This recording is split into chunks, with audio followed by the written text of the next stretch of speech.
Greetings comic book fans, welcome to my comic book reviews for the first week in March 2015. We've got 21 books to review today. I'm going to do this, first off we're going to go through the DC books, then I'm going to review the indie books, then it will be Marvel, and then at the end of the video I'm going to review my pick of the week. If you want to know what books are where, in case you want to jump to specific reviews, if you look at the description below, you'll be able to see what comes up where.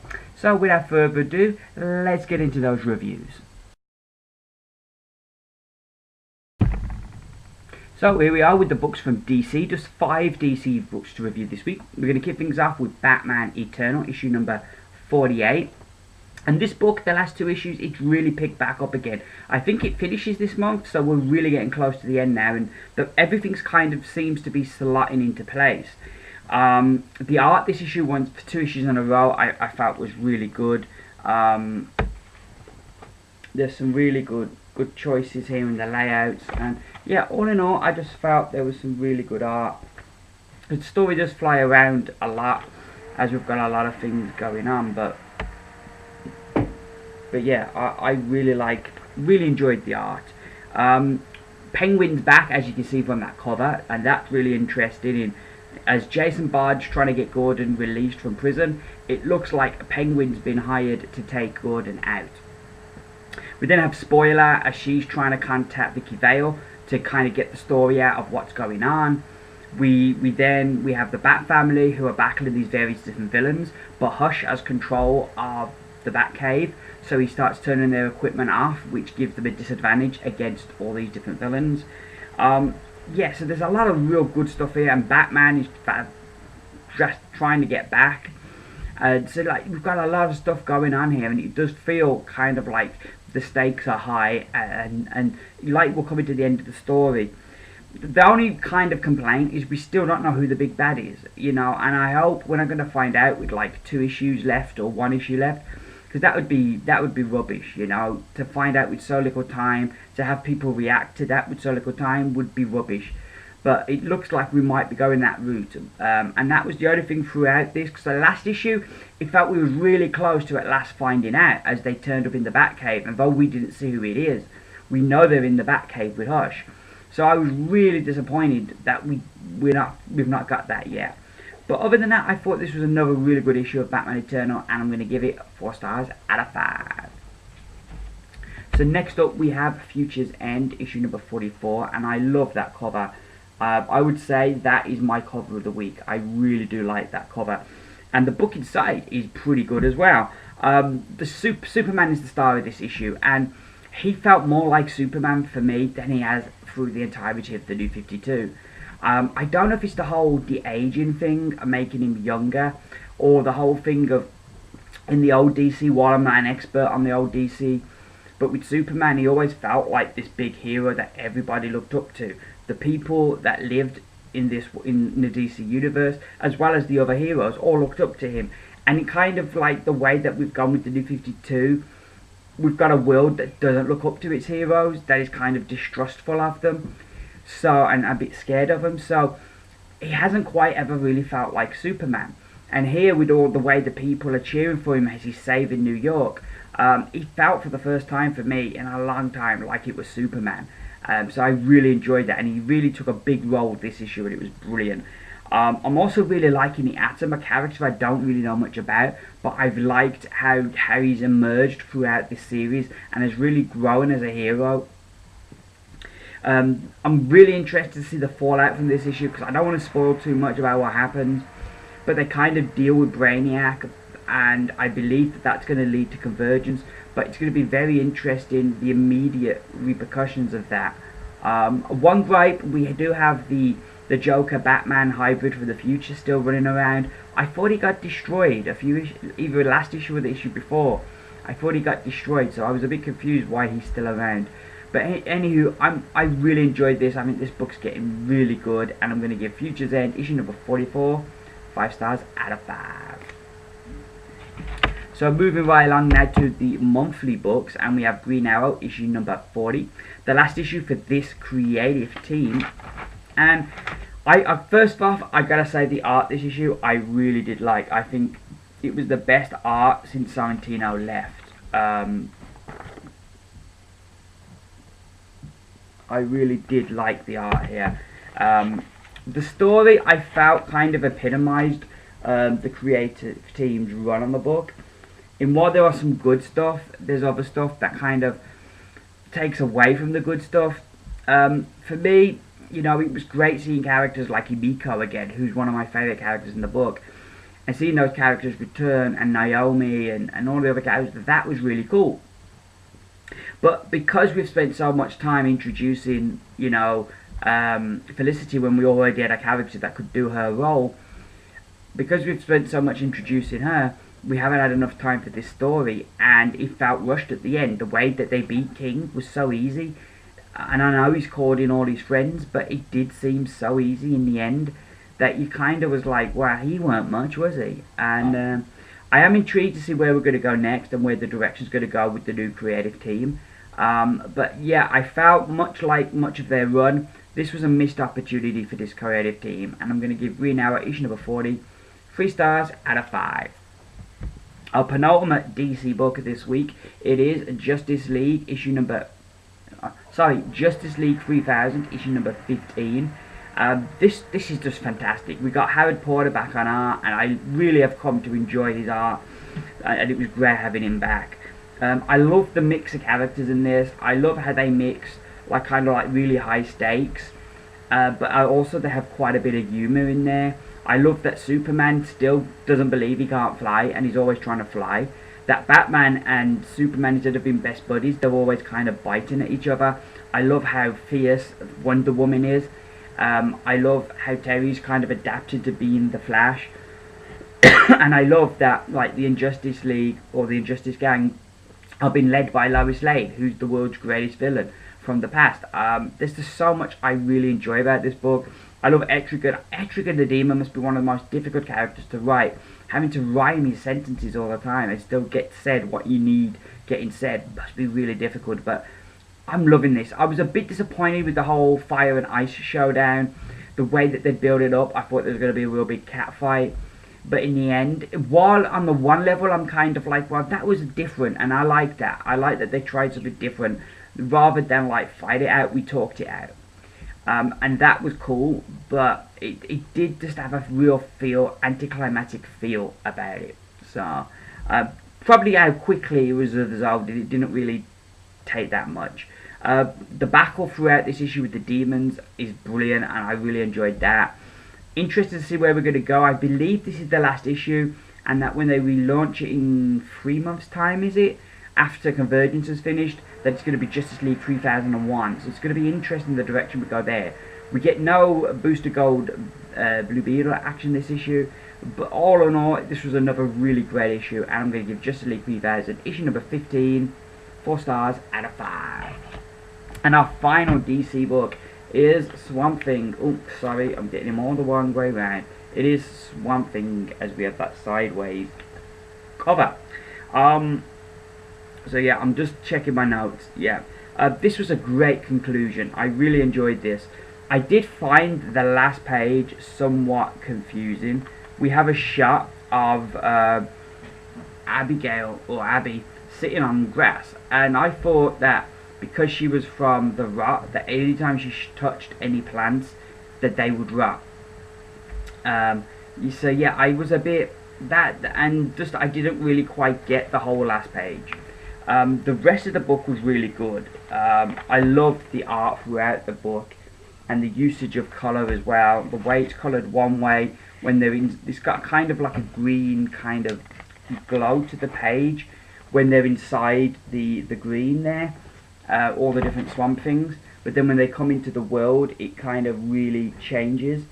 I thought the action was brutal. It really winds up all the different characters' stories really well. And like I said, the art here was just excellent. I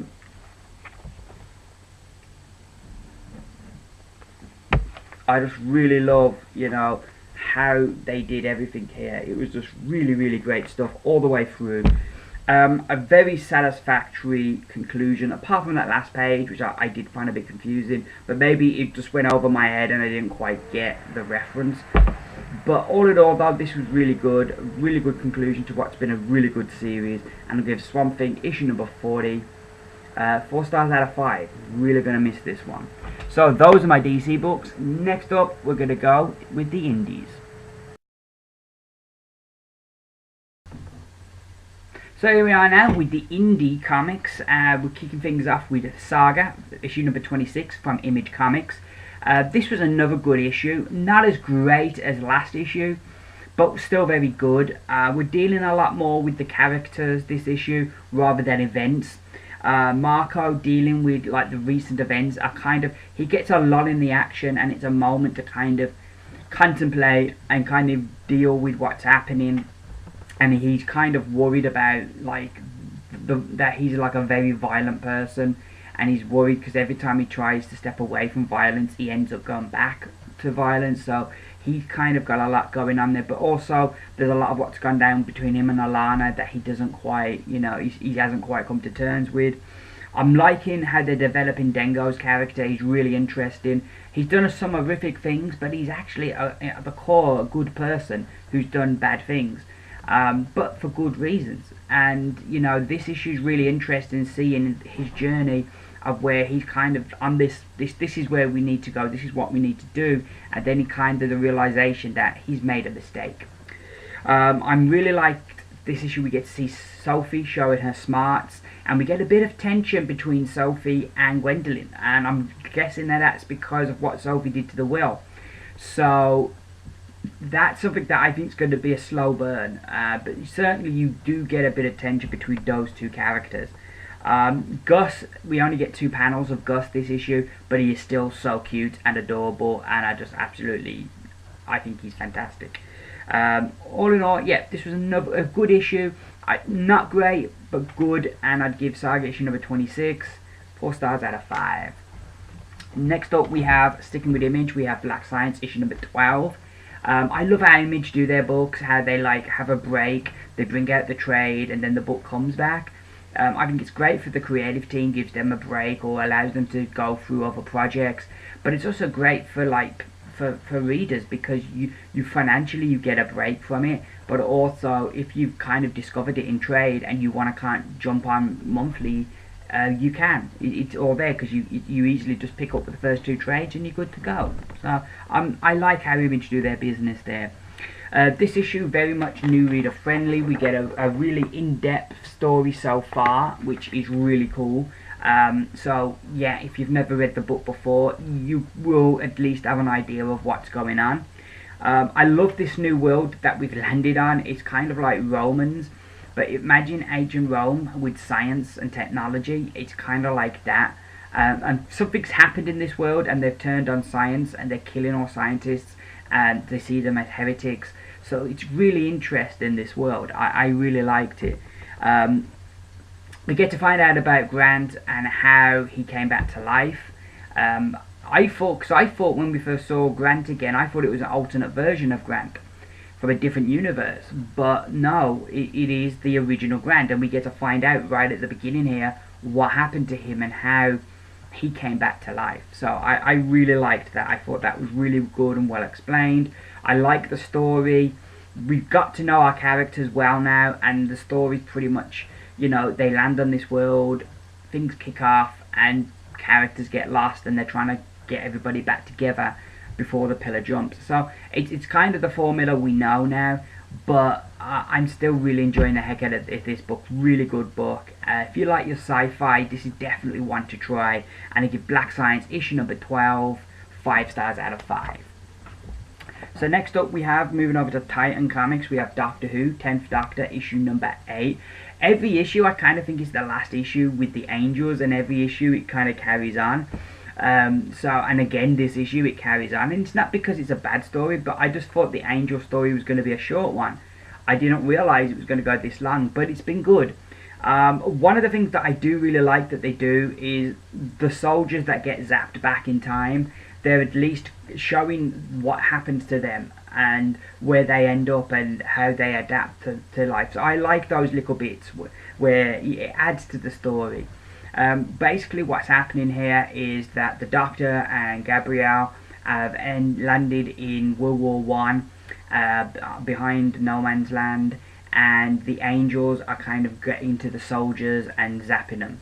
And there's a really cool explanation in this issue of why the angels are zapping so many soldiers, and I really liked that explanation. I thought it really worked well. I'm really impressed with the art this issue. It's all really dark and scary kind of art, which I just think works so well with the angels, with the weeping angels. So yeah, I really like the art this issue. I like the characterization of the Doctor. I really like Gabrielle as a companion, and we have Jamie as well. Jamie Calhoun, who I like his character as well. He's kind of been added to the book. All in all, everything about this I'm just really enjoying, and the end, I really like the end, and we kind of find out what's happened to the TARDIS, and that was really cool as well.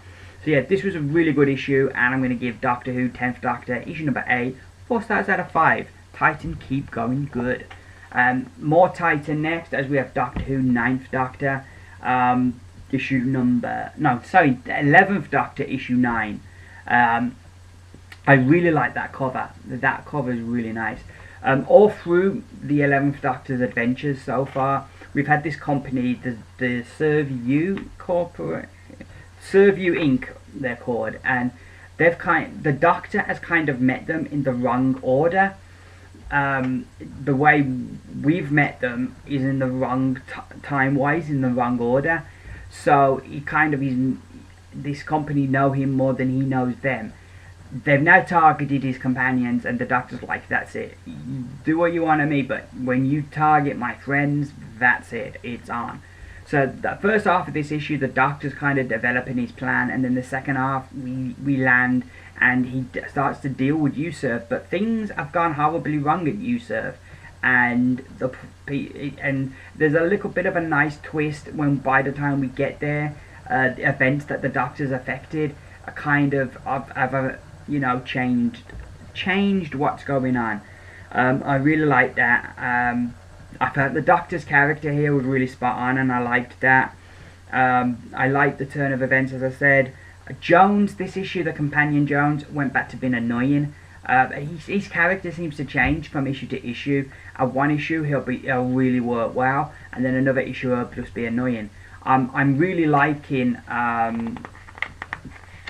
Alice. Alice is a fantastic companion, but Jones seems to be a bit of hit and miss. But all in all, though, this is still a really good story, and it ends particularly interesting, and I'm really curious where we're going to go. And I give Doctor Who 11th Doctor, issue number 9, 4 stars out of 5. So moving on now to Robocop, issue 9 as well. This issue follows on as they do from the last issue. Of course, like Lewis was so blinkered in her attempt to bring down Killian that she didn't see who the effect, and people have lost their jobs, people have died, and Robocop basically has had his funding cut, so he isn't getting no repairs anymore or no maintenance done on him. So this issue, I was a bit disappointed that Lewis doesn't seem to have learned from what happened. You know, she's still blinkered in trying to prove this link between Killian and OCP so that she can bring it all down. And she kind of, she's affected, people have been affected and had to deal with the fallout from what she's done. And rather than try and do things the smart way, try and work with the system to still get the same results, but maybe less people will be your collateral damage, Lewis is just really blinkered, and I find that quite annoying, that she hasn't kind of learned, that she's still just blinkered, that this is the way that we gotta go. Other than that, I like this. I like the old man, the owner of OCP. He's certainly got plans, and I'm interested where he's gonna go. Killian is really stirring the pot, and that is gonna blow. The way he's stirring stuff, that is gonna be very interesting how he's stirring things. If you liked the original Robocop, this book will be for you. I'm not talking about the sequels. I'm not talking about the TV show. I'm talking about the very first movie. If you like that first film, I think you'd like this book. And all in all, I'm really enjoying it.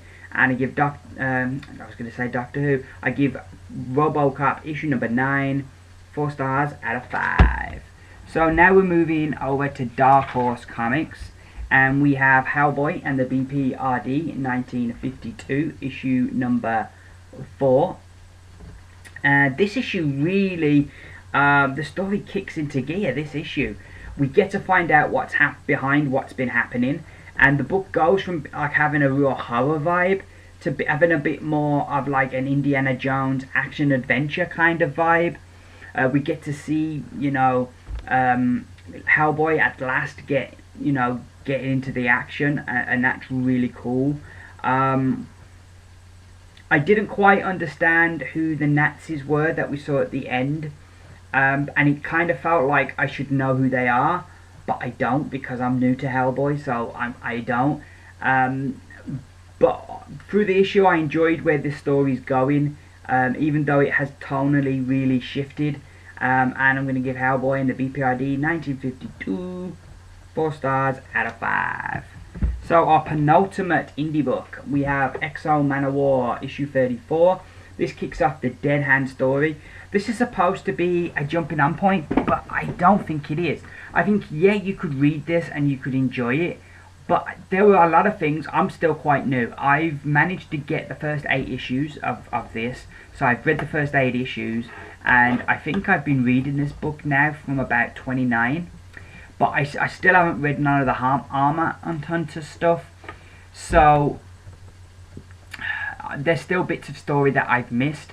And reading this, it did feel like there were bits where there's a bit of depth that if you'd been reading it all the way through, you would get more out of this than somebody like me who's still quite new.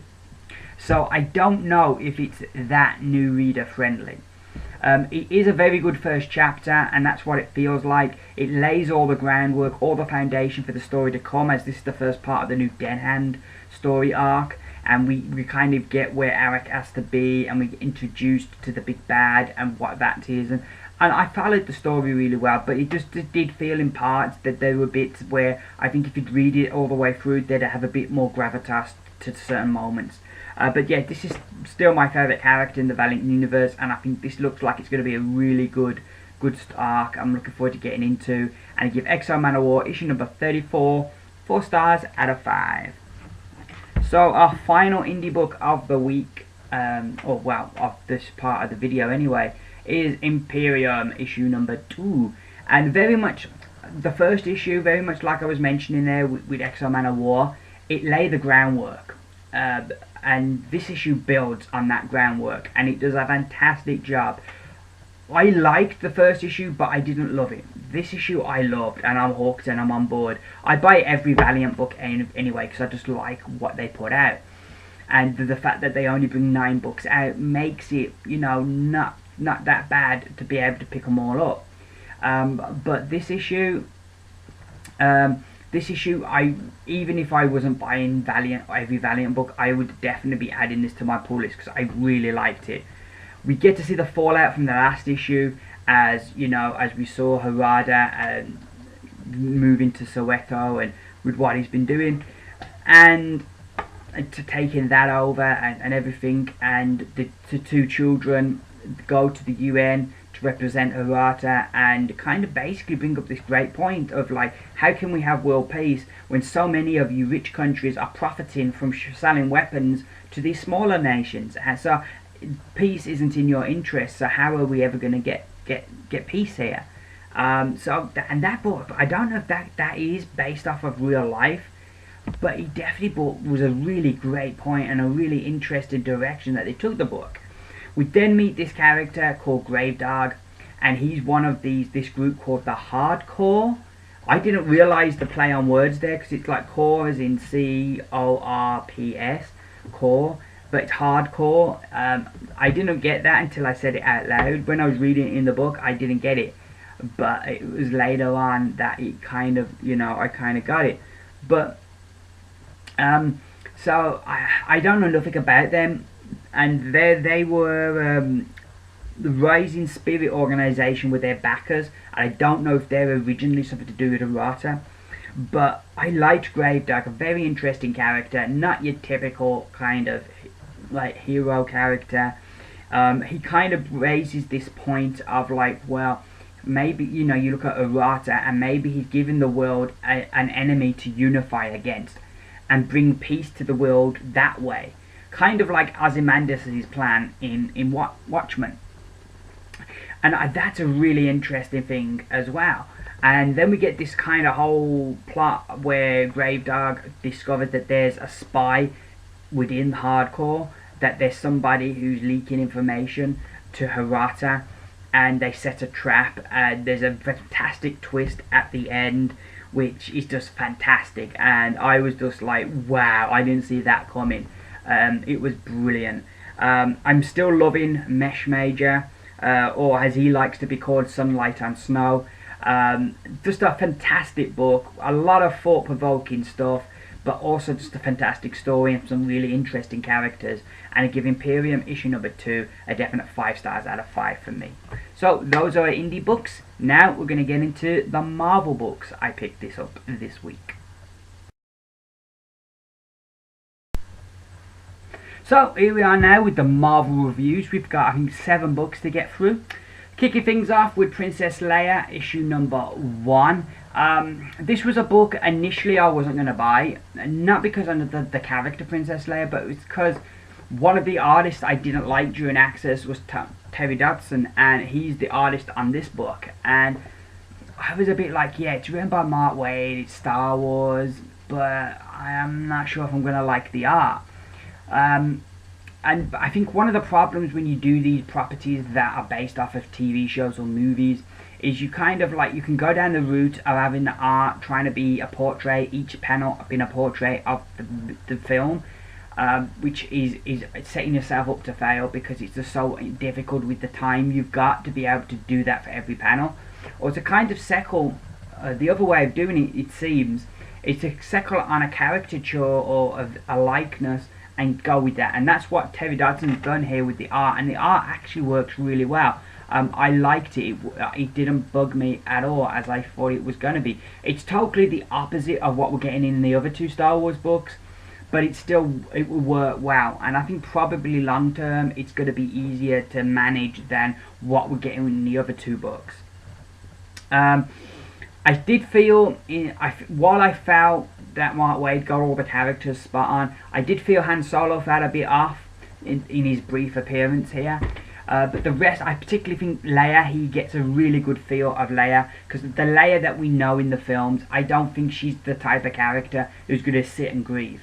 She's going to get out there and do something about it rather than sit and grieve. So I did feel that he got the main character really spot on, and he added in interesting characters into the story as well. And you know, it's all dealing with Leia, dealing with, like, everybody kind of expects her to be crying and grieving for Alderaan, but that's not Leia, and Leia kind of just wants to get on with stuff, and then when she's told you can't, you're too valuable to us to kind of just let go and do stuff, she then kind of decides, wow, okay, then I'm going to do this.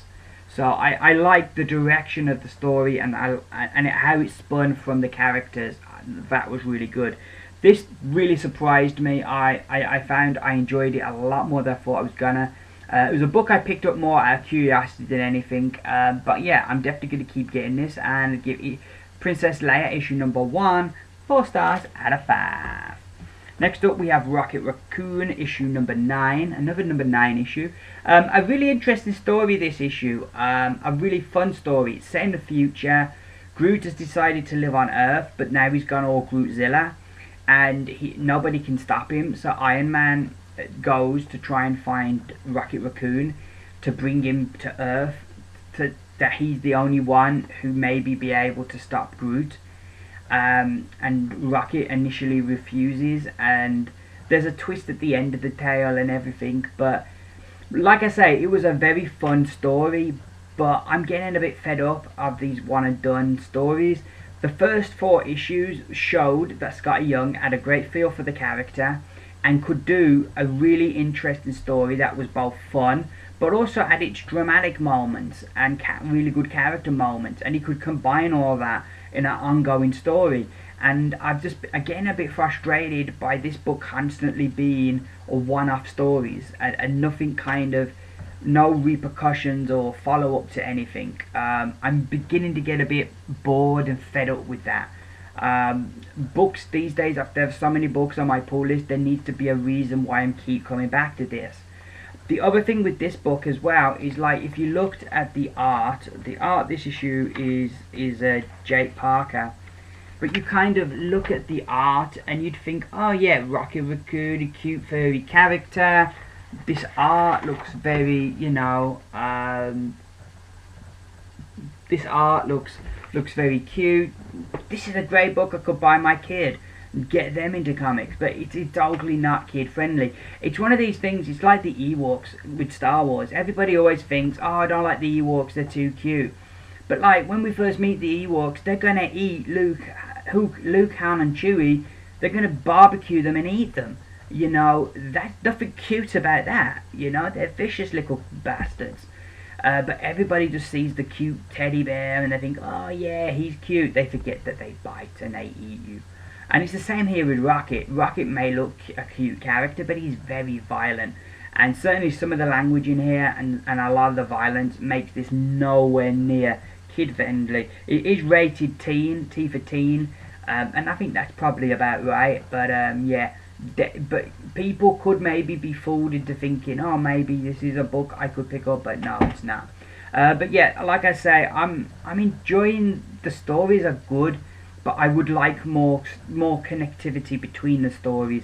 So I give Rocket Raccoon issue number 9. I'm going to give it 4 stars out of 5 because it was a really good story. Next up, we have Ironfist, the Living Weapon, and if Ironfist is the living weapon, then I'm definitely the confused man. This story, I had a difficult job following this. The first part of the issue, we have the One, who's this, wears all these faces of people that have been mentors to Iron Fist. And Iron Fist is like, you're not my father, you're just this abomination, and he's going to stop him. And then the second half of the story, we find out that, like, that the part of the One that is Iron Fist's dad basically is doing all this so he can bring the mum back from the dead, but it goes horribly wrong. And then Iron Fist is calling him father, and I'm like, well wait, for half the issue we've been, that's not your father, and it's just something that a creature that's wearing his face to kind of manipulate you and get to you. And now you're like, and it just really confused me. I don't know if I maybe rushed this and I should have took more time, but yeah, it really confused me. The art, once again, is stellar. I really did like the art and the layouts. It was really good. How they did everything here was really great.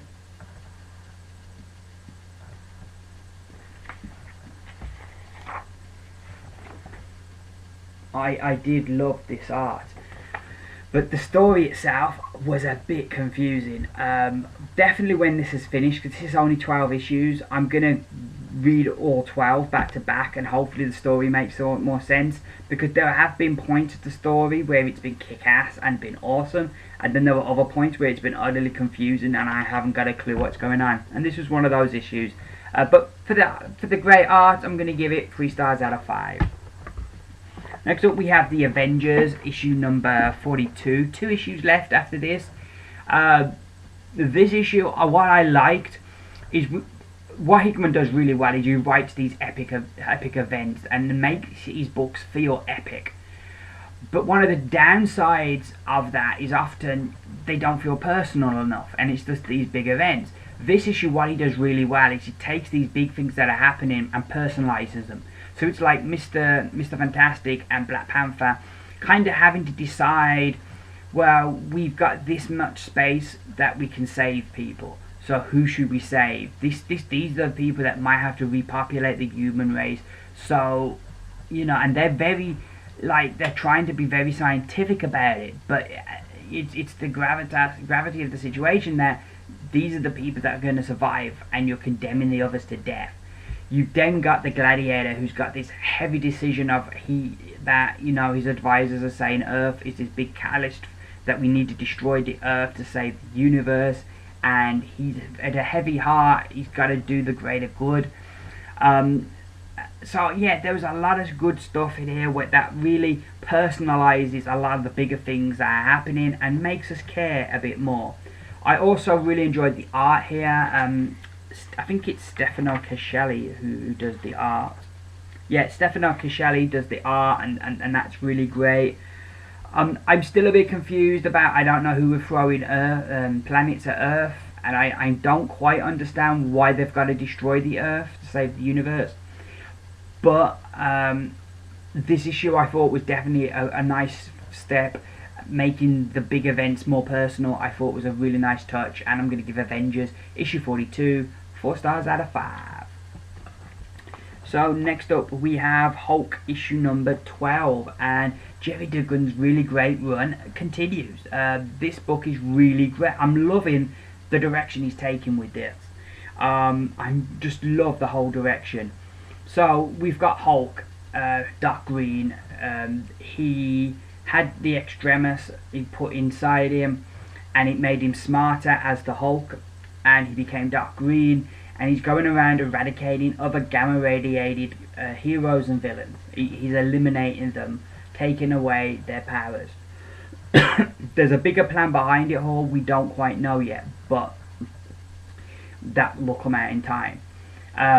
Then he created this supercomputer, this super intelligence, but it realized that he was losing his intelligence. So this intelligence now is acting on its own and is self-aware, and that's a further problem now, that he's got this intelligence that's going around completing his mission, but being a lot less, having a lot less thought for things, just doing things cold and logically, like a machine would.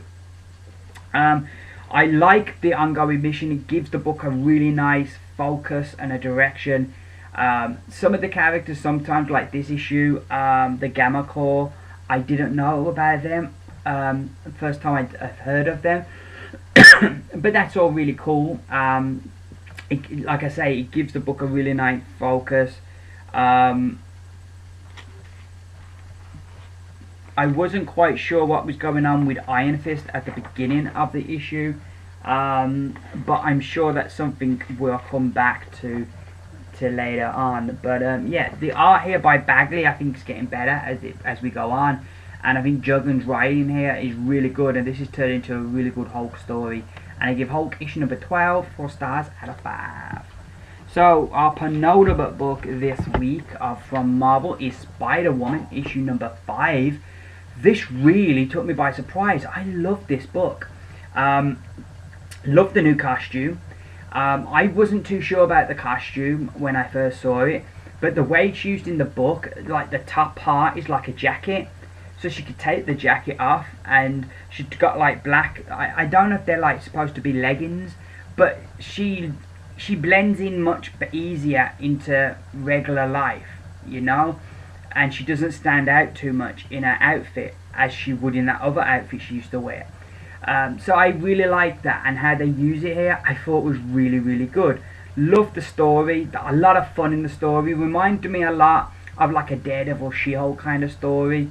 The way the writing is and the art, and I really enjoyed Rodriguez's art here as well. I thought that was added a lot to the story. Basically she's trying to get back to being street level.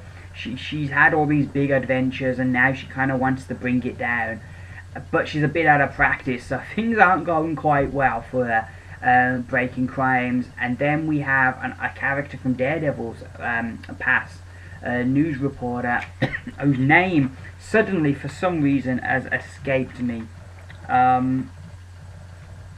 Ulrich, that's it, isn't it? Ben Ulrich.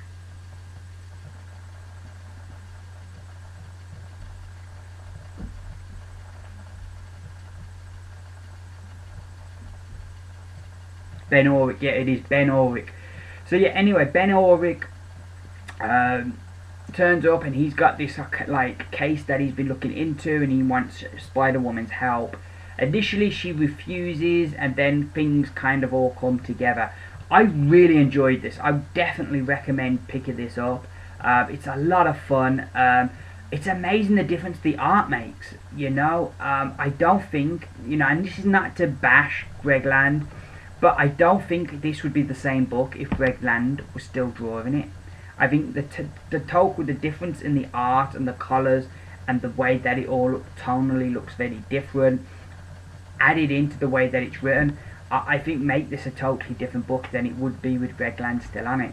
I really enjoyed this. It was a real surprise to me. I didn't expect to enjoy it as much as I did, and this is definitely going to be one of the books I'm looking forward to getting there, and I'm really looking forward to the next issue to see where this whole series is going to go. And with the demise of She-Hulk, I'm glad that a book like this has kind of suddenly come up. So yeah, I'm going to give She-Hulk issue number 5 a definite 5 stars out of 5. And our final book of the week from Marvel is All New Hawkeye issue number 1. I like the story, how we can't concurrently have this story of like Hawkeye's past with him and his brother Barney, and we have the modern day stuff, and I like how the art is different. Like that's the stuff from the past. It's kind of almost like a watercolor kind of deal.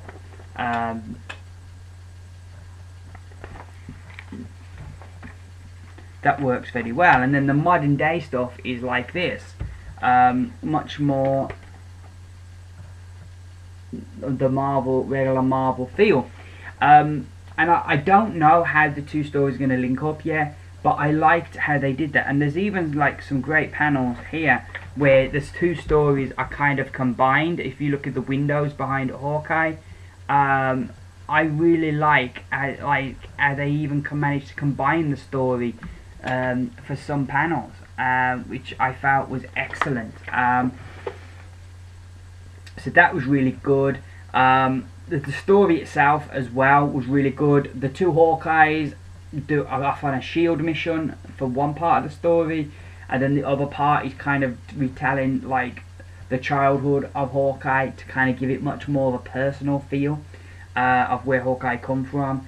Very easy to get into. You don't have to have read any Hawkeye before. This book is just pick up and enjoy. Jeff Lemire does a really great job. Really enjoyed the two different styles of art. Again, I was looking forward to this, but this exceeded my expectations, and I ended up really loving it. And I'm going to give All New Hawkeye issue number 1 a definite 5 stars out of 5. So those are my Marvel reviews. Next up, we're going to have my pick of the week.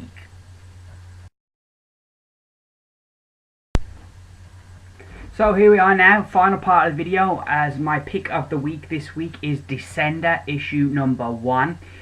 From Image Comics. It is written by Jeff Lemire with art by Dustin Nugent. This was a book I was looking forward to because I've never read any of Lemire's non-DC stuff. So this week you had Hawkeye, All New Hawkeye from Marvel, and we had Descender from Image. So I was really looking forward to both books. But when I read this book, out of all my books this week, this was just blew me away. As always with Image number 1s, it's an extra thick issue. It's a $2.99 book, but it's like there's a lot of pages in here. So that's always brilliant that Image do that. It's a great introduction into this world. We're introduced at the beginning to these, like, there's these different ruling planets. There's like, I think about 9. And these robots, giant robots, turn up at these planets and kind of wreak all kinds of havoc. And in the aftermath of this, there's a lot of bad feeling in the universe about robots and artificial life, and so a lot of robots get destroyed, and there's a big whole ban. And then we rejoin the story a decade later, and this robot called Tim 21, who's kind of like a robot child, wakes up and he's like looking for his mom and his brother. I think it's his brother, and he, you know, can't find them. The people on the colony where they live are all dead, killed by this gas, and he can't find out what's happened to his significant, to his mother. And But with him waking up, it's activated the system that one of these robots has kind of come online. So now people are kind of coming for him, and so we have like this planet that was decimated, and this scientist that was there the day the robots came, the giant robot came, and he's kind of been dragged to kind of come and get this kid, get this child robot. So it all kicks, and I'm not doing the story any justice. So it all kind of lays the groundwork, this issue does, brilliantly, and it introduces you to this world so easily, it's so effortlessly, and it's so easy to follow, and it's just a fantastic journey. The art here by Justin Nugent is just fantastic. I really loved the way that it's done. Looking at it, I had a very 2000 AD kind of feel to the story, which is not a bad thing because it's like a sci-fi story, and 2000 AD for like I don't know how many decades I've been doing some of the best sci-fi stories, so if it's got a 2000 AD feel, that's not a bad thing. But yeah, I absolutely love the art in here. The story, like I say, I was hooked from the first page and just absolutely love this, and so yeah, it easily made my pick of the week. So yeah, Descender #1 is my pick of the week.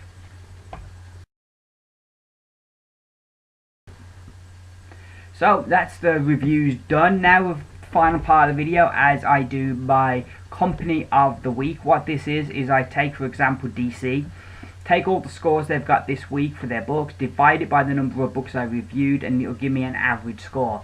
I do this the same for the indie books and for Marvel, and then I look and see who was company of the week. In third place we had DC Comics with an average rating of 4. In second place we had Marvel with an average rating of 4.1, but the winner this week are the indies with a 4.3 average rating. So indies were the company of the week, a collective company, if you will. That's me done. I will be uploading this. I'm recording it on the Monday, so it's like time travel, because when I upload it, it'll be Tuesday. So it'll be the night before New Comic Book Day. This week should be a smaller week. I'm looking forward to that. I love my comics, but it is nice to have a small week, so you can do other things like read other books and stuff. So that's cool. I hope you've enjoyed this video. Thank you very much for watching. If you did enjoy it, please give me those beautiful thumbs up and let me know you like what I'm doing. In the post today, I had this arrive, Silk issue #1. So I'm going to read that now, read some comics now and chill for a bit. Thank you for watching. I hope you enjoyed the video. I will be back with my haul video, most likely on Wednesday, and at some point over the weekend with another review video. So, I've been Jason. This has been my comic book reviews. Bye for now.